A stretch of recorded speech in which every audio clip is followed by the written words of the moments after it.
Você acha que a adaptação à vida em Portugal é uma moleza? Super tranquilo? Então esse vídeo é pra você.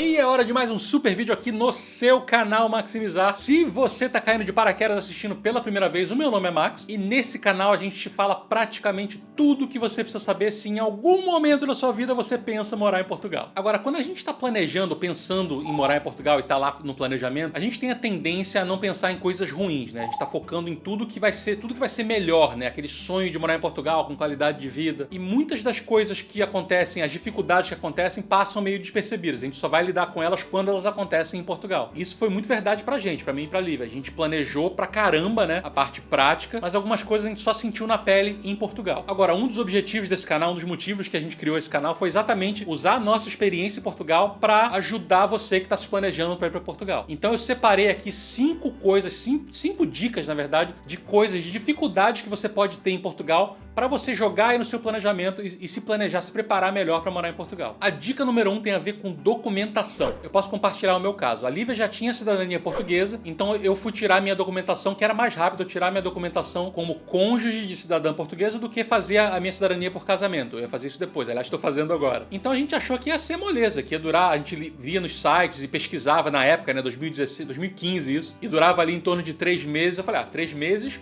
tranquilíssimo. O meu processo no Porto demorou 7 meses. Então eu não estava preparado para essa demora. E o que acontece quando a documentação demora para sair? Você não está legalizado, então você não pode trabalhar legalmente. E trabalhar como ilegal é muito arriscado. Você corre o risco de ser totalmente explorado, de não receber, de trabalhar mais horas, de fazer milhões de funções que não são a sua. Então eu queria estar legalizado para poder trabalhar. E não podia. Ou seja, foi graças à nossa reserva financeira, que foi muito boa quando a gente foi para Portugal, que a gente conseguiu se manter aí durante 6, 7 meses sem emprego. A Lívia também teve dificuldades e o salário também não é lá essas coisas, vou falar disso ainda nesse vídeo. Então a nossa reserva financeira foi decisiva para a gente conseguir se manter em Portugal nos primeiros meses, primeiro ano, para falar a verdade. Então conta com uma demora na sua documentação, independentemente de que processo que você esteja fazendo. A segunda dica tem a ver com aluguel da tua casa ou do seu apartamento em Portugal. Aí eu vou também de novo compartilhar a nossa história. Quem acompanha a gente há algum tempo sabe da dificuldade que foi pra gente alugar o apartamento, o nosso segundo apartamento, na verdade. Então,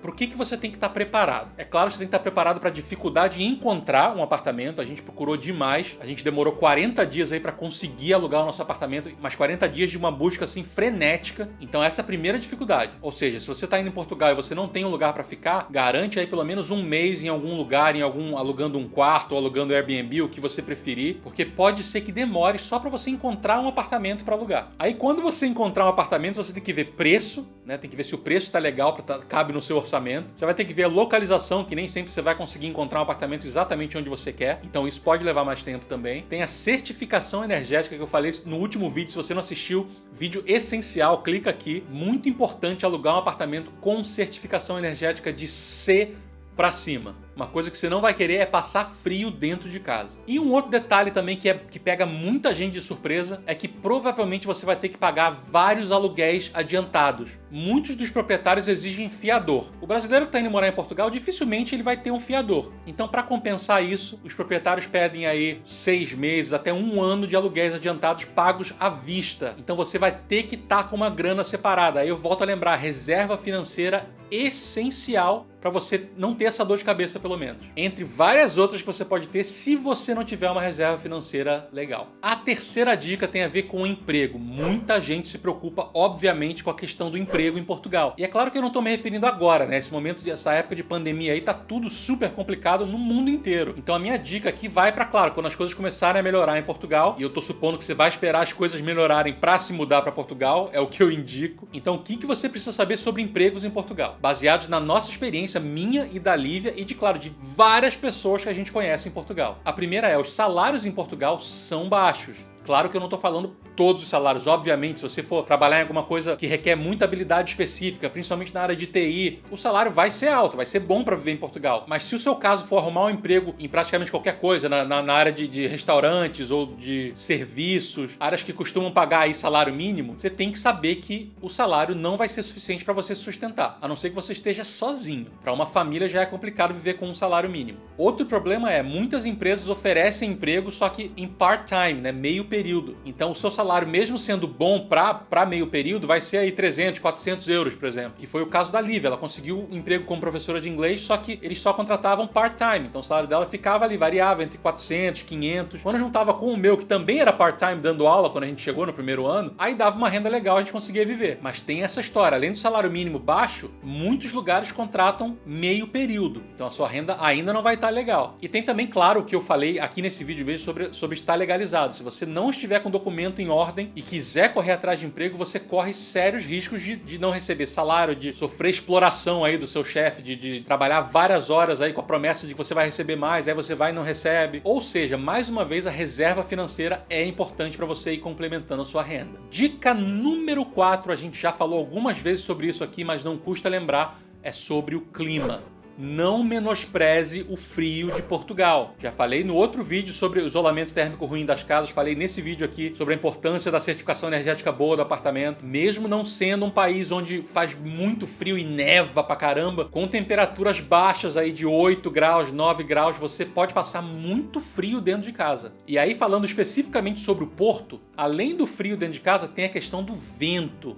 O vento do Porto, quem mora no Porto sabe, quem já visitou o Porto sabe, o vento é gelado. E esse vento fica gelado a partir do outono, durante o inverno, primavera. Ele só vai ficar humano ali perto do verão mesmo, durante uns 2, 3 meses de verão, esse vento tá ali normal. Então o vento gelado do Porto, carinhosamente chamado de nortada, ele derruba a sensação térmica. Então um dia nublado no Porto, no inverno, que você vê no termômetro tá fazendo 14 graus, você acha, 14 graus tranquilo, fazia em São Paulo num dia frio. Aí você vai sair só com aquele casaquinho leve e vai morrer de frio na rua por causa do vento gelado. Então tá indo para Portugal, se prepara pro frio, não menospreza o frio. E a dica número 5 é onde muita gente tem dificuldade também, a gente sofreu um pouco com isso, tem a ver com a adaptação à cultura portuguesa. Max, mas os portugueses são irmãos brasileiros, é tudo muito parecido, o idioma é o mesmo e tal. Não vou nem falar sobre o idioma sendo uma dificuldade, porque tá? É português, mas tem muita diferença tanto no modo de falar quanto de palavras e gramática.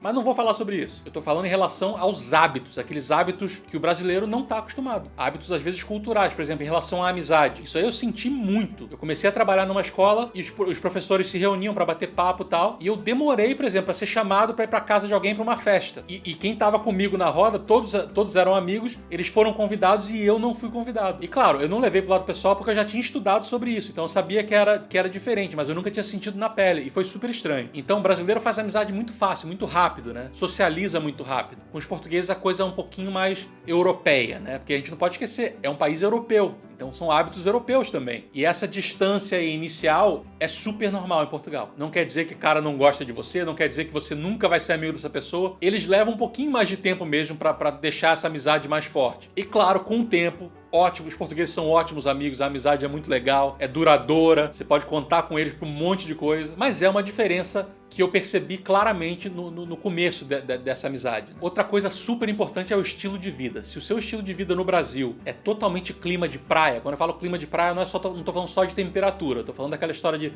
pagodão na praia, futebol com os amigos na praia, churrasquinho na praia, beber uma cerveja ali com o pé na areia. Tudo isso é bem diferente de Portugal. Portugal segue algumas regras, na praia principalmente, que ninguém segue no Brasil. Então se pra você essa área da sua vida é super importante, você vai passar por um período de adaptação bem grande. Você vai se sentir um pouco mais solitário em Portugal. Esse contato humano é diferente, principalmente nos primeiros meses em Portugal. E se você assistiu até aqui é porque você leva a sério o seu planejamento, o que combina muito com a gente. E eu quero lembrar que a gente tem um e-book oficial falando das etapas importantes na sua mudança para Portugal, desde o planejamento no Brasil até a adaptação em Portugal. Dicas baseadas na nossa experiência pessoal, tudo que a gente aprendeu. São mais de 30 páginas aí que a gente compartilha com vocês para tornar a experiência de vocês menos traumática do que a nossa foi, por exemplo. Então o link tá aqui embaixo, não deixa de conferir, eu tenho certeza que vai te ajudar bastante. E a gente se vê no nosso próximo vídeo. Grande abraço, beijos, tchau, tchau.